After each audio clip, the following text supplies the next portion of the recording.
First, you will read the transcript.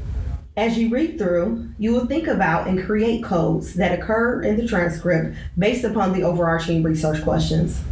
There are various ways to approach coding. You can code the transcript by hand or by using a coding software such as Hbcureal. Personally, I choose to code by hand by underlining the transcript with a highlighter and writing the overall code in the margins. This duty will be performed throughout the transcript until you feel the transcript is thematically coded in relationship to the research questions. The consensus building exercise is an opportunity for research teams to come together and essentially talk through the data analysis process. So let's say your research team has been working on data analysis for a qual project, and you each have a set of transcripts finished, and more interviews are scheduled for a week or two down the road. Your team should get together to have a conversation about the coding process each individual has gone through, and collectively decide on what direction the data is taking you. If new questions for future interviews should be added to the protocol, now is the time to talk through that philosophy and ultimately decide on the final code you would like to use moving forward, just to create a base level of consistency. This does not mean that once these codes are decided upon, that new codes can emerge as the research and data analysis continues. You'll ultimately collaborate again to discuss your transcripts and think about the overlap, how the codes you found relate to the research questions, and clear up any misunderstandings. So let's take a look at the two transcripts. The team in this project individually coded data and came up with different codes when prompted with the same research question. For example, in transcript A, we see codes of institutional burden, federal and state support, endowment and competition, internal-external communication, telling one story and narrative, etc. But in transcript B, we see three main codes of contributions of HBCUs, one that says finances, endowments, fundraising, and connections to the community. After meeting to talk through the thought process behind the codes, interrogating those differences, making sure they align with the direction of the research questions, you will consolidate these codes once you come to a consensus. So for example, we see in transcript A, codes referring to community partnerships, but in transcript B, the code is connections to the community. This code ultimately became community partnership after the consensus building exercises. The code funding was consolidated with the code finances, endowments, and fundraising, and so on. So the research team decided on the final codes based on this consensus building exercise and consolidated them into contributions of HBCUs, finances, and community partnerships as a final consensus building exercise and the final product of the coding process. So, how to create a code book. Code books come in many forms. There are several different elements that go into a code book, with the most important being code and description. Here is an example of a code book that has type, code words, parent codes, in the form of a specific abbreviation and definition on the right side of the document.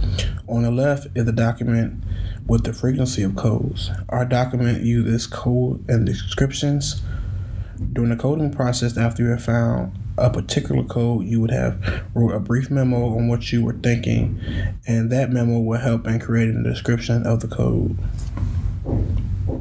For example, we use the code funding, which references related to the financial challenges with endowment, federal, state, and government support, or alumni involvement, which describes the function and role of alumni in both the community partnership and in relations to financial challenges facing the institution. After you and your research team create a final consensus on the codes, you will begin the code reporting process. Once you decide on your final codes, you will create themes from the data. Themes are typically longer in nature than codes, and they represent a higher level of categorization than codes. The themes identify major elements that are woven throughout the data. Usually, a researcher will report anywhere from 3 to 5 themes. For the purpose of our example, the researchers prior to the code reporting process created a final consensus document. The final codes were contribution of HBCUs, funding, community partnerships, and alumni involvement.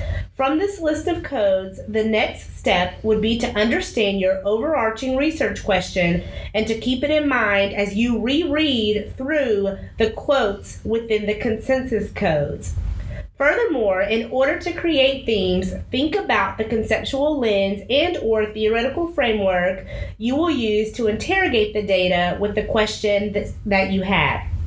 For example, for the transcript in our example, the overarching research questions were: why do people question the relevance of HBCUs? What can HBCUs do to advocate for themselves? And also, what is the value of HBCUs?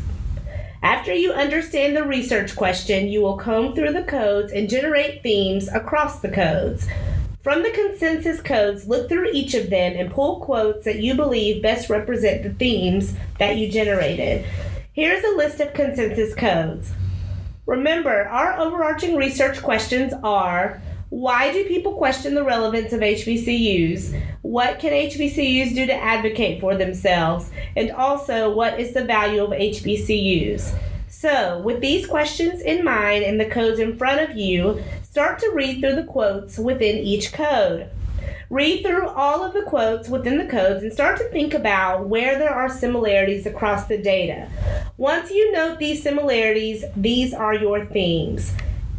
To create the code report, list each theme, thoroughly describe the theme, and then list the quotes that you have tied to each theme. Here's an example of one theme that we pulled from the data analysis process. The theme is HBCUs as essential to the fabric of higher education. As you can see, we listed the theme and put a description of the theme below it.